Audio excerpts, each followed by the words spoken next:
अब आगे बढ़ते हैं। हमारे साथ कीड़ानॉमिक्स के फाउंडर सुशील कीड़ा जुड़े हैं, उनसे बात करेंगे। Sushil ji, good afternoon. और थोड़ा आपके व्यूअर्स ने मिस किया आपको, जो एक थोड़ा बीच का ब्रेक रहा था, तो काफ़ी रिफ्रेश लग रहे हैं आप। बताइए इस समय आपकी बड़ी कॉल क्या है, और ख़ास तौर से जो यूएस इंटरेस्ट रेट्स हैं, बॉन्ड यील्ड्स हैं, आजकल सबसे ज़्यादा चर्चा इसी की हो रही है, इस पर आपकी बिग कॉल क्या है इस समय? पीसीआर से मेरा अनुरोध है, जो मेरे स्क्रीन से चार्ट अगर शेयर्ड है तो हम सीधे इस चार्ट को देखते हैं। देखिए अनुज जी, अपनी बात हुई थी यूएस इंटरेस्ट रेट्स पे अक्टूबर 2025 में पहली बार, और हमने फिर री एम्फसाइज किया था मार्च 2026 में, जब चारों तरफ सारी न्यूज फ्लो ओपिनियंस ये थी कि फेड को तो रेट घटानी ही पड़ेगी, और चार्ट कह रही थी कि रेट बढ़ेगी। तो अब वो रेट्स का जो उछाल अब आने लग गया है, अब वापस लोगों को जो आश्चर्य हो रहा है, तो ट्रेंड रेट्स का ऊपर की तरफ है। एक बार हम ओवरबॉट थोड़ा सा हल्का फुल्का कोई डिप आ जाए बड़ी बात नहीं है, पर मैं आपकी और श्रेया की बात सुन रहा था कि 6 का रेट हो गया। अगर 10 ईयर रेट तो नौकरी कहाँ मिलेगी? तो भाई साहब, 2000 के साल के पहले तो 9 का भी रेट था। तो विस्मय होता है हमें, पर वर्ल्ड ऑर्डर चेंज हो रहा है, और पूरे वर्ल्ड में इन्फ्लेशन का एक्सपोर्ट जो अमेरिका करेगा। देखिए, वॉर ने स्कैरसिटी क्रिएट की, अब इन्फ्लेशन जो है वो स्टॉक मार्केट को ड्राइव करेगा। तो ये राइजिंग रेट्स की भी आदत पड़ जाएगी मुझे लगता है। तो रेट्स पे आउटलुक बिल्कुल बुलिश ही है, बेरिश नहीं है। Every dip on the rates is a buy on them. Okay, every rate dip is buy. अब इसी से जोड़ दूं अगर मैं, तो ग्लोबल इंडिसेस को लेकर अब आपका क्या व्यू है, और निफ्टी को आप कैसे कोरिलेट करेंगे उससे फिर? ग्लोबल इंडिसेस पे जो अपनी 7-8 सप्ताह के ब्रेक के पहले की जो बात हुई थी कि एक न्यू हाई की जगह बचती है, वो आया है।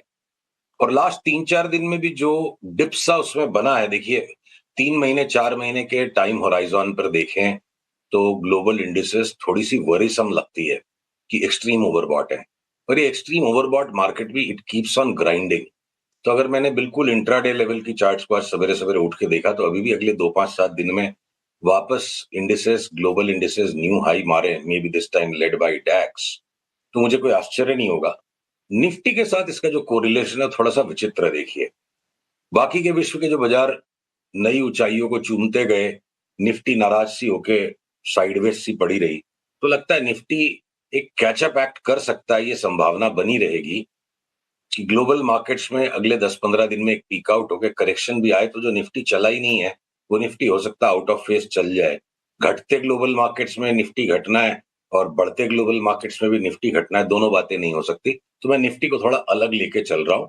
और निफ्टी की इस पजल को सॉल्व करने के लिए अनुज, हमको जो बेटर पैरामीटर लगा कि जो आसान पड़ता है, दिमाग पे लोड कम पड़ता है, निफ्टी के पूरे 50 स्टॉक को निचोड़ लो, और कितने स्टॉक्स ऐसे दिख रहे हैं जहां पे कि कुछ शॉर्ट करके 4 पैसे मिल सकते हैं।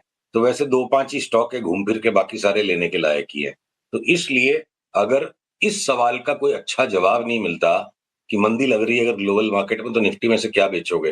5 स्टॉक है बेचने के, 45 स्टॉक है लेने के। तो घूम फिर के निफ्टी में जो भी वॉलेटिलिटी आ जाए, नॉइज आ जाए, आगे पीछे इसको ऊपर ही जाना है। आगे पीछे ऊपर ही जाना है। अच्छा, एक और सवाल। एक तो निफ्टी बैंक और निफ्टी आईटी, दोनों के चार्ट्स आपको क्या कह रहे हैं, और यहाँ पर एक डाइवर्जेंस जो है वो आगे किस तरीके से बढ़ेगी? तो चलिए, ऐसा है कि हाथ कंगन को आरसी क्या, पढ़े लिखे को फारसी क्या। पीसीआर से अनुरोध है, बैंक निफ्टी की इस चार्ट को दिखाएं मेरे स्क्रीन से। तो अब देखिए, कुछ लोगों को बड़ी आपत्ति हो सकती है, क्योंकि लोग जब जजमेंटल होते हैं, ये संभव ही नहीं है। अपने आप को जीरो कर दो, खाली चार्ट को देखो, हम उस तरीके से चलते हैं कि आईटी और बैंक निफ्टी दोनों कैसे बढ़ेगी। आगे पीछे बढ़ सकती है, 4 दिन ये बढ़े, 4 दिन वो बढ़े, 4 दिन ये बढ़े, 4 दिन वो बढ़े। तो बैंक निफ्टी का जो मैप हमने प्लॉट किया हुआ है स्क्रीन पे,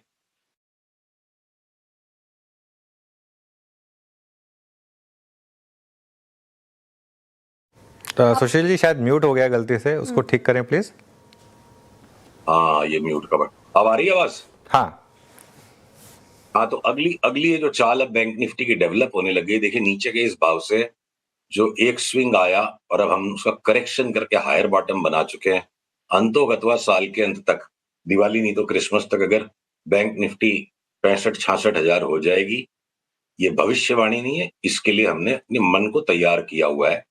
65 हजार की बैंक निफ्टी जब तक आएगी तो निफ्टी हो सकता है, नाराजगी होगी लोगों को, वो हो, जो दिखता है वही कहना हमारा धर्म है। बैंक निफ्टी के 30 हजार के टारगेट को भूला नहीं हूं। क्या आंकड़े थोड़े आगे पीछे हो जाते हैं। 50 ओवर के मैच में आपको लगता है कि एक टीम जीतेगी एक हारेगी, पर मैच के दौरान अनिश्चितताओं में उसके भी भाव फ्लक्चुएट होते हैं। कितने ओवर में गेम खत्म होगा और कितने रन से टीम जीतेगी, ये प्रेडिक्शन सिर्फ ट्रोलर्स कर सकते हैं या 2 लॉट निफ्टी की ट्रेडिंग करने वाले कर सकते हैं।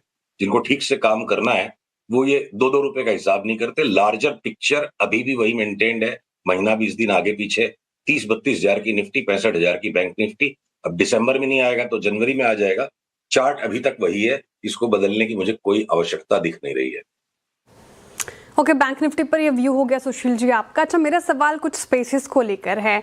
आज एक बड़ी थीम चल रही है, ये पूरी पावर इक्विपमेंट और पावर स्पेस की थीम, और स्पेशली जब वेस्ट एशिया कॉन्फ्लिक्ट हुआ था सर, तो हमने देखा था कि एनर्जी स्टॉक्स में गजब की रैली देखने को मिली थी। पावर स्पेस पर क्या व्यू बन रहा है, और स्टॉक स्पेसिफिक हो पाए अगर आप इस पूरे स्पेस से, तो कौन से स्टॉक्स आपको भा रहे हैं? तो ऐसी है कि गोइंग फॉरवर्ड मैं आपके चैनल पे भी बहुत लिमिटेड नंबर ऑफ स्टॉक्स पे बात करूंगा। जो जो परेशान करने वाले लोग हैं वो नाहक झूठी शिकायतें लगाते हैं और हमारे सब्सक्राइबर्स भी नाराज होते हैं, तो हर सेक्टर पे 50 स्टॉक्स की तो बात अब संभव नहीं है। मैं 2-4 पे बात करूंगा। तो देखिए, एनर्जी और पावर दो अलग अलग बातें हो गई। अब हमारी एमआरपीएल और चेन्नई पेट्रो पे जो लॉन्ग टर्म बाई है कि इसको ट्रेडिंग ही नहीं करना, वो लगातार चलते जा रहे हैं कि बढ़ते क्रूड के भाव में उनकी प्योर रिफाइनरीज की मार्जिन बढ़ रही है। एचपीसीएल बीपीसीएल में हमने 2-2.5 साल के करेक्शन को जो कॉल आउट किया था, एक बड़ा राउंड गिरने के बाद छोटी रैली एक हो रही है। ओएनजीसी ओआईएल बड़ी तेजी की तरफ बढ़ रहे हैं, बीच में छोटी मोटी करेक्शन बन सकती है। रिलायंस एक बार जो शॉर्ट टर्म ट्रेडर्स है वहां में 300 रुपए की चाल लगती है। तो जो गैस के स्टॉक्स हैं उनके अंदर में एक इतना बड़ा सिक्लिकल करेक्शन हो चुका है कि इसको एकदम day to day Middle East के वॉर से जोड़ना उचित शायद नहीं होगा। अब मैं अगर लौटता हूं पावर के स्टॉक्स पे, तो अलग अलग स्टॉक्स की देखिए अलग अलग लेवल तक की जो करेक्शंस बन चुकी हैं या सेटअप्स बन चुके हैं, तो अलग अलग पावर के स्टॉक्स अलग अलग काम कर रहे हैं। अब अनुज, आपको याद होगा 3 साल पहले हमने जीटीएनडी पे 10 बैगर 20 बैगर की बात की थी। वो 10 बैगर होने के बाद भी रुक नहीं रहा और यहां से भी अगर उसमें नया बाई है तो वो एक कंप्लीट टर्न अराउंड स्टोरी है, it's not necessarily power story.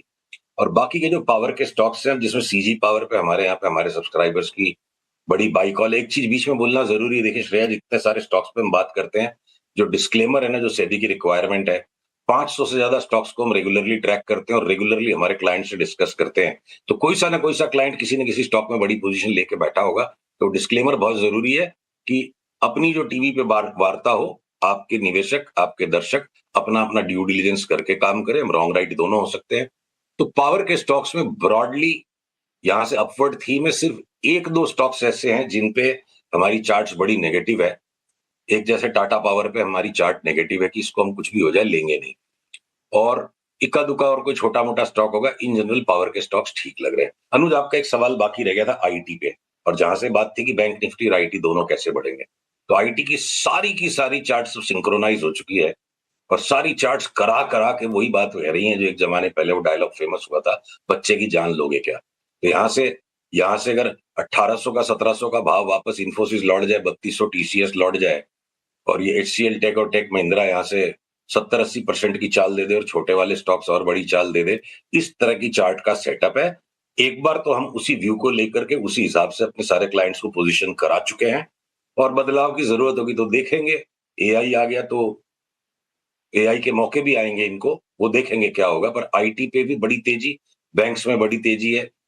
Auto के स्टॉक्स के अंदर में आप अगर एक सिर्फ हीरो मोटो को आप सोया हुआ है और वो भी किसी भी टाइम ब्रेकआउट दे देगा। बजाज ऑटो लगा थोड़ा करेक्शन देगा, वापस 1000 पॉइंट की चाल आ गई। टाटा मोटर्स यहाँ से 550 हो जाए, मारुति 19,000 हो जाए। इस तरह के सारे कॉल्स इंटरनली हमारे यहाँ डिस्कस हुए हैं। टीवीएस मोटर इतना बढ़ गया, 2.5 साल पहले 500 का भाव था, आज 3,000 आ गया, और फिर भी यहां से लगता है वापस अभी यहां से 500 600 700 रुपए 30% और बढ़ जाएगा टीवीएस मोटर्स। तो अनुज, अक्रॉस द बोर्ड बहुत कम स्टॉक्स ऐसे हैं कि जिनको लेना घातक लग रहा है, या जिनको उससे भी कमती स्टॉक्स ऐसे हैं कि जिनको कोई शॉर्ट करके कमा ले। निफ्टी बैंक निफ्टी का काम है वो परेशान कर रहे हैं, पर अंडरलाइंग इंडिविजुअल स्टॉक्स में बड़े बड़े जूसी मूव्स के पैटर्न्स और सेटअप्स दिख रहे हैं across the board. Sushil ji, एक दो स्पेस और जिसमें लोअर लेवल से स्विंग्स विजिबल है। मैं हालांकि पहला प्रश्न ऑटो करता, लेकिन ऑटो पे आपने मोटे तौर पे कवरेज कर ली है तो उस पर लौटूंगा नहीं। एक एफएमसीजी बास्केट और एक डिफेंस, वहां आप एचएल को देखिए अच्छा मूव, सोलार को देखिए अच्छा मूव, बहुत सारे डिफेंस स्टॉक्स में ऊंचे होते रहे। एफएमसीजी और ये डिफेंस स्पेस, दो पर आपकी रीडिंग क्या कह रही है इस वक्त? यहाँ पे स्टॉक्स पे रुझान क्या है आपका? बहुत उत्तम प्रश्न आपने पूछा है, दिल गदगद हो गया। हमने कल परसों में ही अपने क्लाइंट्स को राइट रेट किया, जो हमारी लॉन्गर टर्म कॉल है डिफेंस की, कि अब उनका करेक्शन कंप्लीट हो गया। तो देखिए, एक एमटार जो हमने 1200 से लिया था, सिर्फ उसमें एक हमारे यहाँ टेक प्रॉफिट कॉल आया है कि क्या पता 30-40% घट जाए। और सोलर इंडस्ट्री जो हम एकदम नीचे के भाव से लेके बैठे हैं, ऑलरेडी इतना बढ़ गया कि यहाँ से खाली 30-35% बढ़े तो नया ऐड नहीं करेंगे। पर सोलर में भी 22-24 हजार का जो टारगेट हमने डिस्कस किया था, चार्ट उसी दिशा में बढ़ रही है। उसके सिवा बाकी के जितने भी डिफेंस के स्टॉक्स हैं, समस्या ये हो गई कि दिमाग 1250 ग्राम का ही है और पैसे पॉकेट में उतने ही है, कौन कौन सा ले, सारे के सारे भाग जाएंगे लगता है। सबकी चार्ट्स इस तरह पोजीशनड है कि एक एचएएल में थोड़ा सा हमें संकोच लग रहा है कि झिझक के चलेगा, ये बहुत ज्यादा न चले। फिर गार्डन रिच है, कोचिन है, कोई सा आप पकड़ लो, सब के सब यहाँ से डबल होते दिखते हैं। और एफएमसीजी पे अगर हम लौटे तो जो एशियन पेंट्स को सबने राइट ऑफ कर दिया, जिंदल आ गया, बिरला आ गया, एशियन पेंट्स खत्म। अपना कॉल जो था कि 3,3200 का भाव लौटेगा, हम उसके करीब आने लग गए। तो यहाँ से हम उसको होल्ड करेंगे, नई बाइंग नहीं है। हिंदुस्तान लीवर ने जो 7 साल रिटर्न नहीं दिया और अपने व्यू लिया था कि 3200 हो जाएगा, अब वो कंसोलिडेट होकर 2400 का ब्रेकआउट दे गया है। तो टाटा कंज्यूमर हो, एक सिर्फ नेस्ले ने जो इतना एक्स्ट्रॉर्डिनरी रिटर्न दिया, एक बड़ा स्पाइक आ गया, छोटा मोटा करेक्शन देगा। तो एफएमसीजी के भी स्पेस में बेसिकली आप ले लेके ही पैसे कमाएंगे और मोटे पैसे बनेंगे। हो सकता है कोलगेट में अगले 2 साल में भाव डबल या ढाई गुना हो जाए, वैसा सेटअप आने लग गया।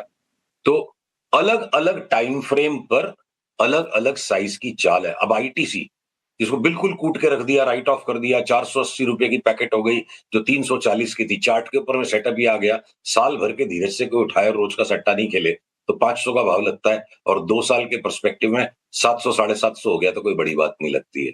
तो अलग अलग टाइम फ्रेम पे बड़ी बड़ी चाल है। जैसे ट्रेंड के अंदर में ग्रोथ ही नहीं है, जीरो कर दो, तो ट्रेंड यहां से हमको लगता है 12,000 का भाव हो जाएगा 2 साल में। ओके, चलिए सुशील जी, बहुत बहुत शुक्रिया आज हमारे साथ जुड़ने के लिए। फिर बात करेंगे आपसे आगे जाते हुए, बट आज जुड़ने के लिए आपका शुक्रिया। आप